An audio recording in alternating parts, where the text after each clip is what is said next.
Today on LA Currents. After decades of service, Reverend Andy Bales is stepping down as CEO of the UnionRescueMission. Anita Bennett joins him there where he shares the on-the-ground lessons learned combating the city's homelessness crisis. Next, it takes a lot financially to keep Los Angeles as active as it is. City Controller Kenneth Mejia joins me in studio to explain his part in making sure that activity flows efficiently, clearly, and with intention throughout the city. But to start, the LA City Clerk's office has big tasks, from official city records to elections to supporting economic development. It takes a unique and detailed person to keep it all together, and Holly Wolcott has spent the last decade guiding the ship. I joined the city clerk at downtown's Deaton Auditorium.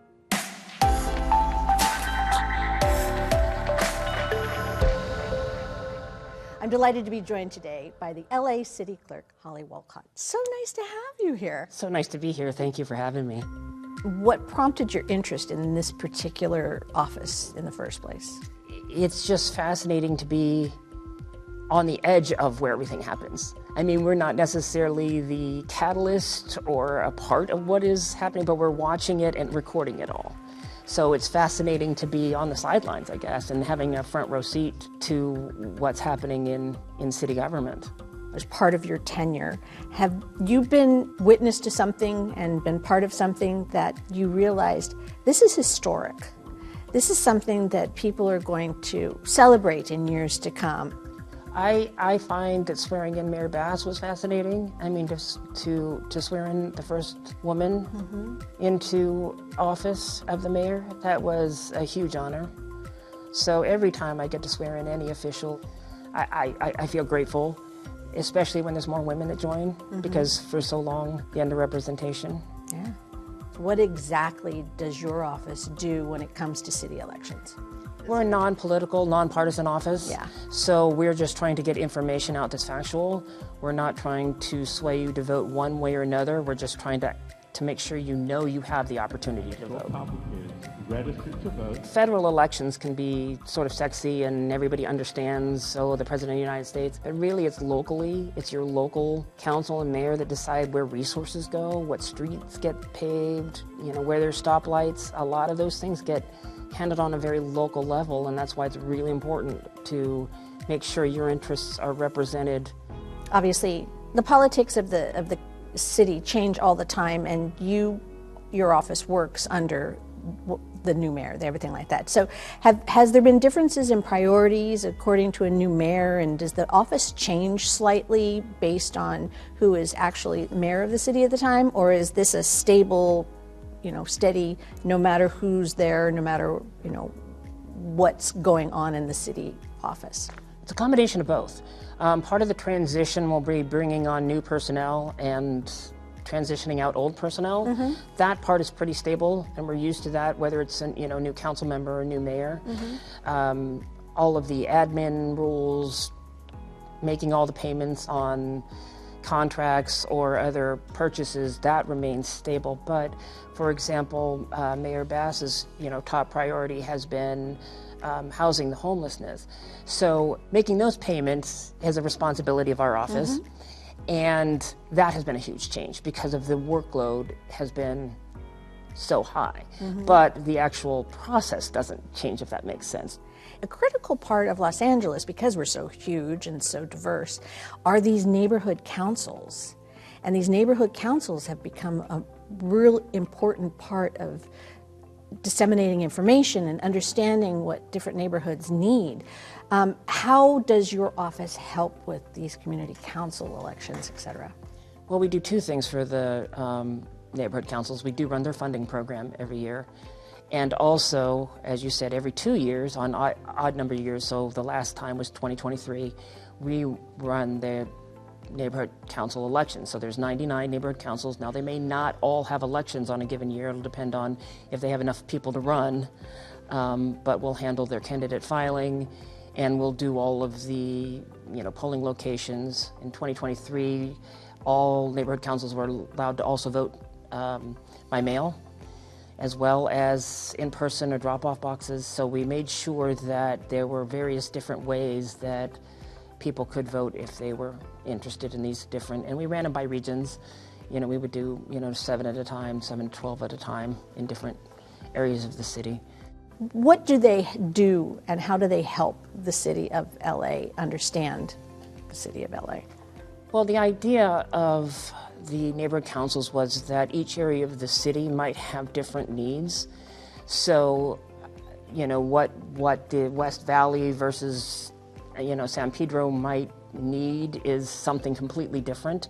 So it was to come from them, how they wanted to form, what their structure was.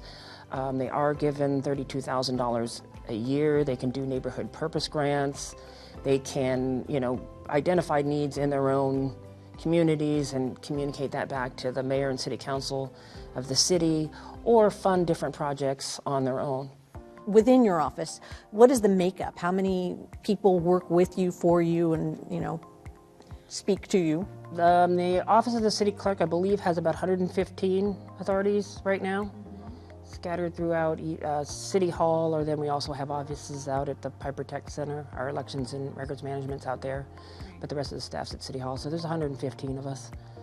And they're do all the everything that heavy you just lifting. listed, yeah. What are you doing to sort of, I know part of the election campaign was to invigorate, more young people to get involved in elections or be cognizant and aware, but what is it like in your office to sort of re-engage the youth in just city government, et cetera? How is that working with the city clerk's office? Well, our outreach and engagement in elections will work with the youth department and do various activities together in order to make sure that the youth, those that are 16 and older, can pre-register to vote, and so that they're ready to vote when they turn 18. They don't have to, go and do something. They'll automatically just start getting their ballots when they turn 18. So the idea is, what's at stake with a ballot? I mean, what are you voting on? Why is it important to you? Would you like to register? It takes 90 seconds. Has anybody registered to vote? And so we try to make sure that the youth understand that. We've gone to various schools and made presentations on how to vote. We're wrapping up this fiscal, but you've had some pretty remarkable achievements and goals over the last 4 years that you had strategically planned and into this year. What are some of those priorities that you put into action, and how are they working out? Well, what we're always trying to do is make sure that transparency is at the forefront. So digitizing what we do to make sure it's on the internet and that it's able to reach the people via the way they look for information. So our systems division has had a huge impact in making that information available, as we talked earlier, our records management, digitizing records. So I'd say that's one of our big wins. We've also changed over our system in council, which doesn't mean anything to anybody outside. Hopefully they still have the same experience, but now the information's easier to keep track of and get out in a more timely manner. But that's what we're always working on, is trying to make sure our office is efficient, so that really we're behind the scenes and you don't know what we do. Because if you do know what we do, then sometimes we're doing something wrong. Oh, yeah, exactly. And what do you want people to ask the city clerk's office? I mean, what are some of the things that would be helpful to you if a citizen, any of your constituents, had something that they wanted to suggest or offer? I mean, what helps you and what do you not want to hear about? I want to know if they're having difficulty obtaining the information that they're trying to find. So we have a way for them to subscribe to different agendas or different items. You can either, if you want to subscribe to the public safety agenda, you can do that. Or if you want to subscribe to council agendas, you can do that. So if someone wanted to access all this wonderful information that you have captured? We are on all social media platforms.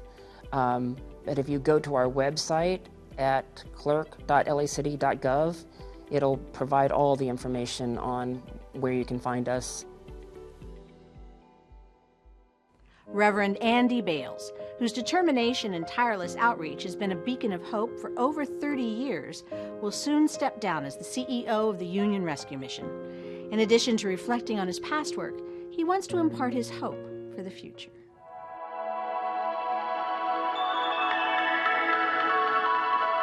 Well, he's been described as a tireless public servant and a beacon of hope.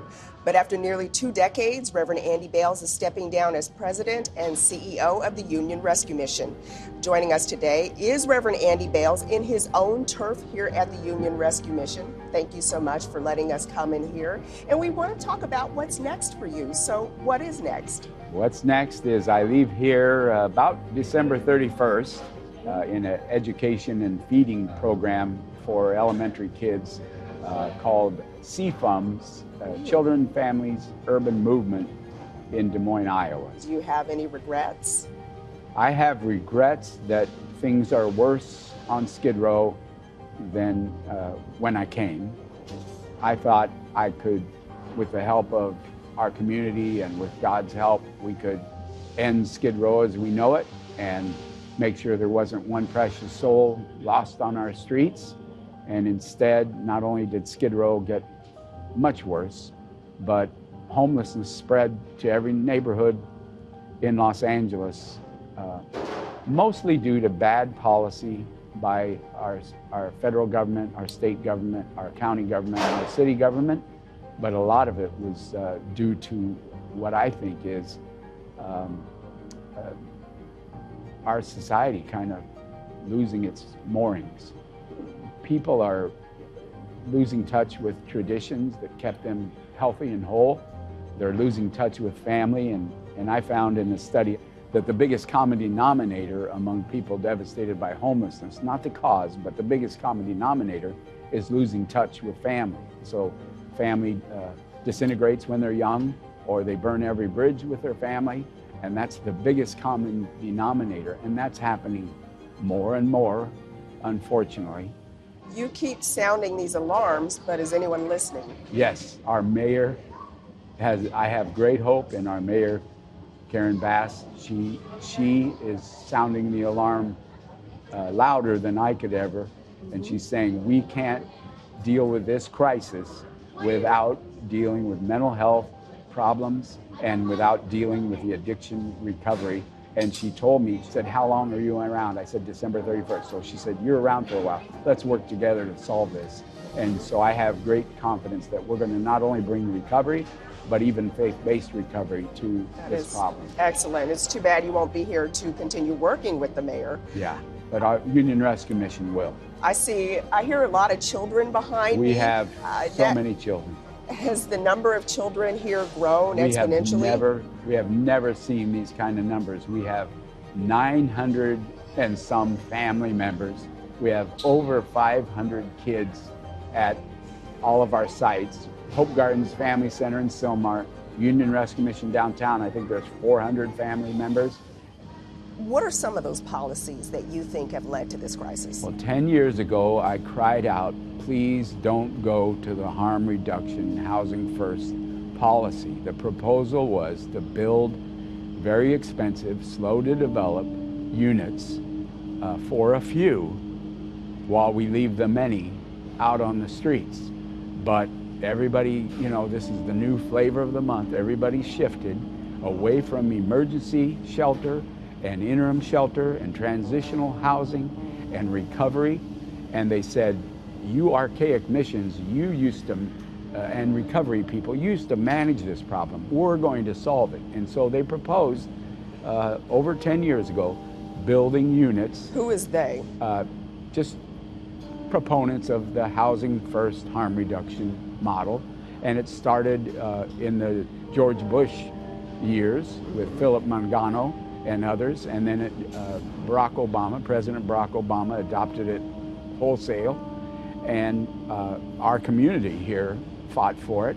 And the permanent supportive housing people used to tell me, we're going to put you out of business. That's what they used to tell us. Wow. And so they moved ahead, right? Funders shifted their funding, foundations shifted their giving, churches even called me before them, whole denominations, and millions of dollars shifted, and yet we continued to continue to do what we do, 24/7 welcoming shelter, transitional housing, recovery, and now, unfortunately, I'm having to say, I told you so. The numbers don't lie. We have more people devastated by homelessness than we've ever had. Street homelessness has skyrocketed as we went to the housing a few and leaving the many on the streets. Chronic homelessness, the people we were directing that help to, actually didn't go down, it rose, and numbers don't lie. And the most accurate, unfortunate barometer is that 6 people per day are now dying of complications of homelessness in LA, and that's up from 2 or 3. When it was 2 or 3 per day, that was alarming. But now it's at an all-time high. People on the street are at an all-time high. It's time to say, this has failed, let's try something else.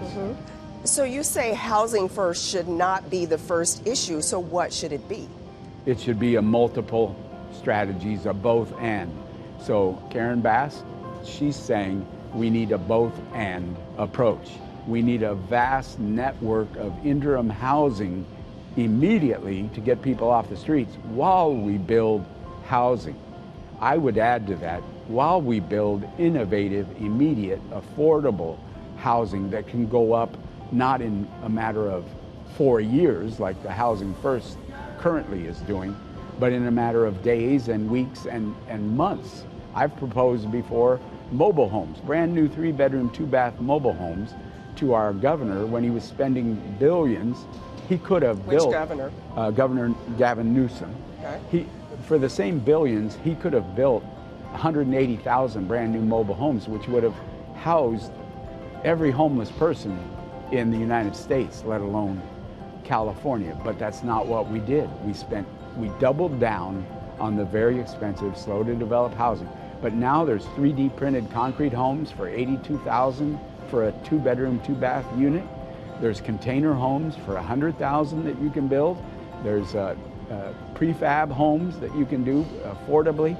There are creative housing options that we could do. We need that kind of innovation. We can't leave people on the streets to suffer and die when 6 people are dying per day and waiting 4 years for a unit. We need explosive growth of immediate, affordable, innovative housing. We have seen a growing amount of transitional housing, the tiny home villages, Yes, which has gone up. absolutely. They've gone up around the city. I mean, what are your thoughts on that? Well, they're not big enough, right? 64 square feet, sometimes shared by 2 people, isn't big enough to be sustainable. We need more like 300 square foot with a bathroom and a kitchen. Someone could live in that for a lengthy time and have good mental health.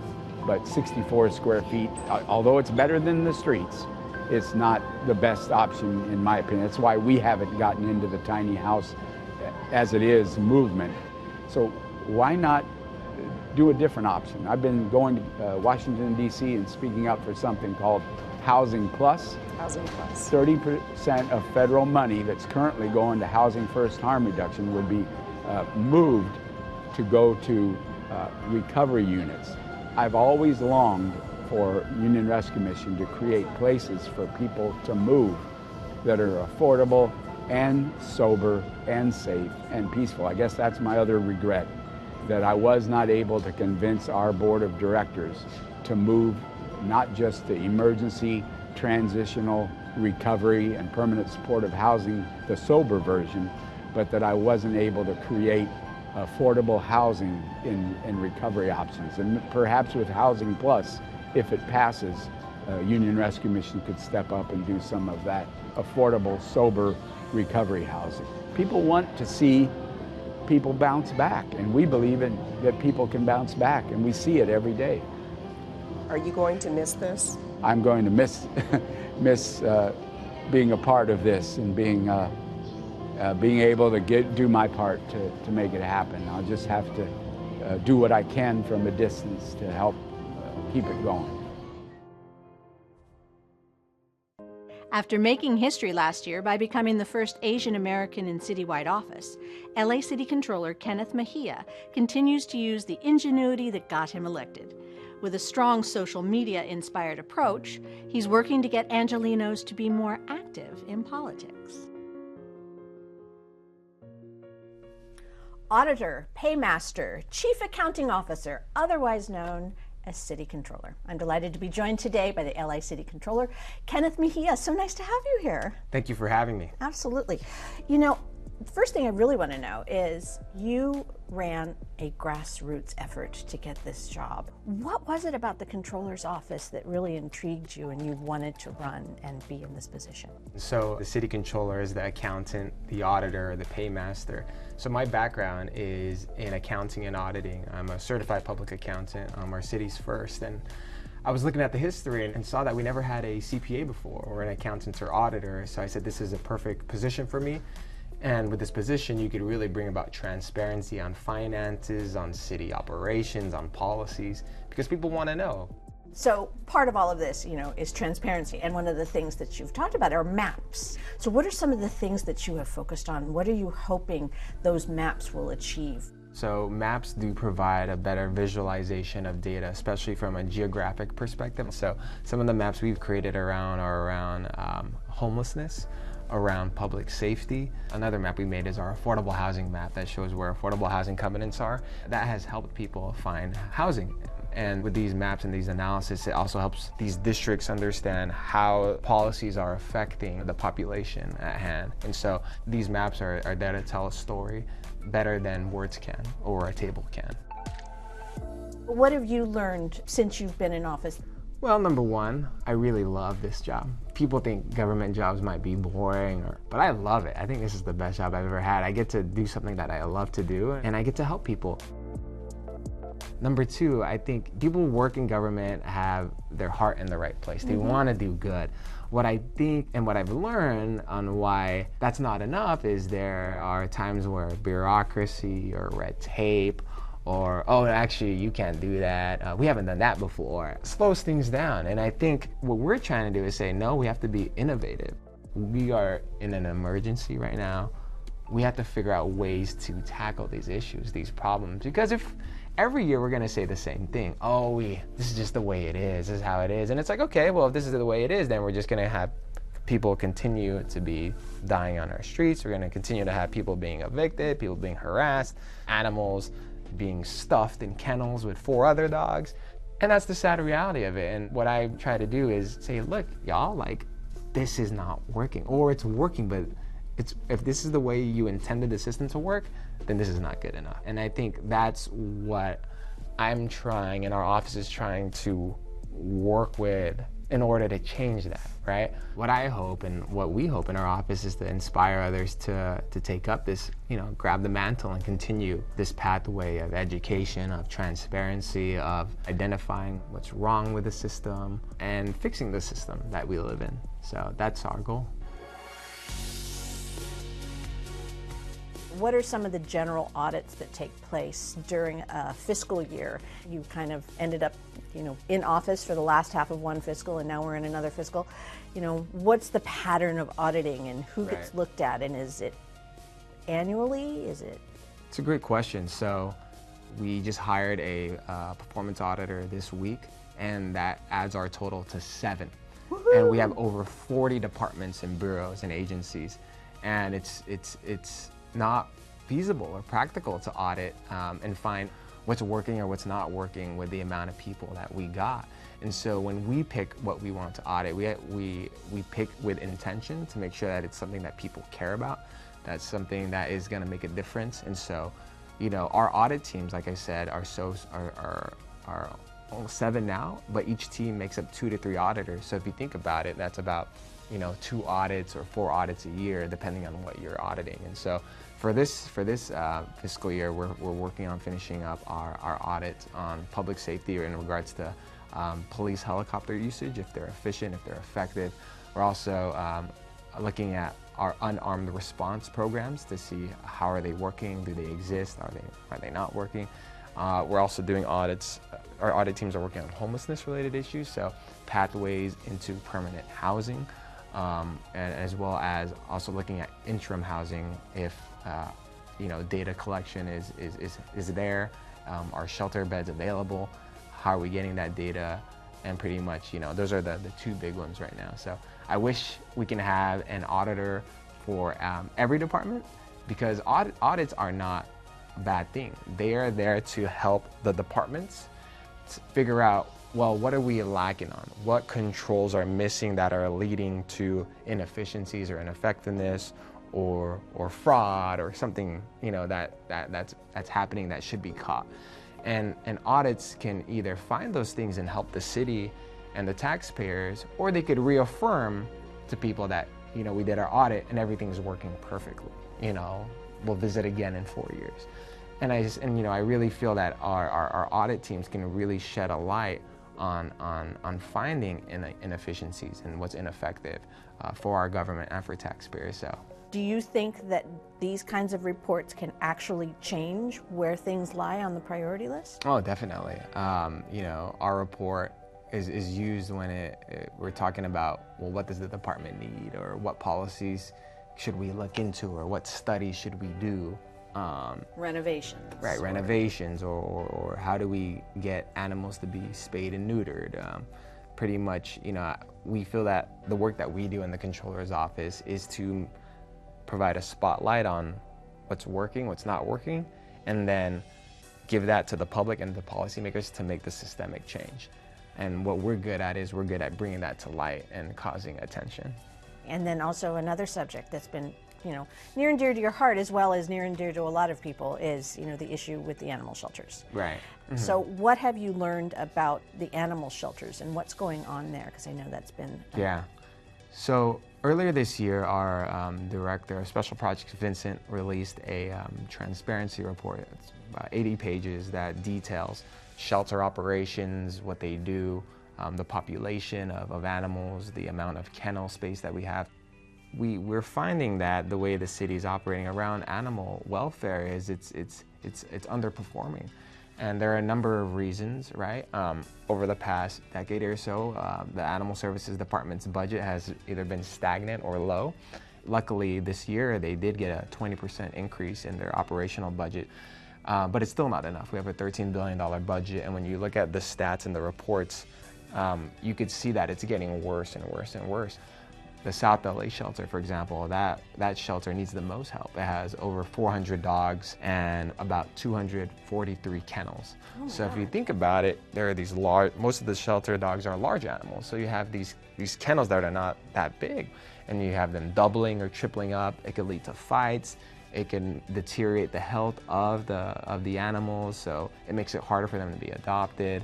Also, many of our shelters are outside, so during the summer heat or when it's cold, they're exposed to the elements. We also saw too that there are not enough staff. Sometimes it's less than 10 animal care techs working, and you have shelters that have over 300 animals.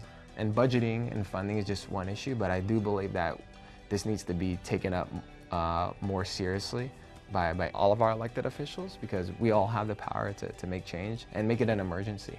And that's what we'd like to do for all 40 departments, is have this monthly updates on how animal welfare or whatever the department's doing, to give people an idea of how we're operating. Are you completely enamored with, you know, the realm of public service? I mean, is this something that you want to continue with? I really enjoy being the city controller. There are so many people who have been inspired and they want to do more for their community just because of what we're doing. What I hope and what we hope in our office is to inspire others to take up this, you know, grab the mantle and continue this pathway of education, of transparency, of identifying what's wrong with the system, and fixing the system that we live in. So that's our goal. So needless to say, I'm sure anyone who's watching is very intrigued and wants to find out, you know, where all of this information, all of these maps, all of these audits, all of these videos, all of this, you know, newsletters and listening sessions are happening. How can they find out? Controller.LACity.gov. Okay. All right. Well, this has been truly, unequivocally fascinating. Thank you so much. Thank you for having me. Thanks. And that's a wrap on this LA Currents.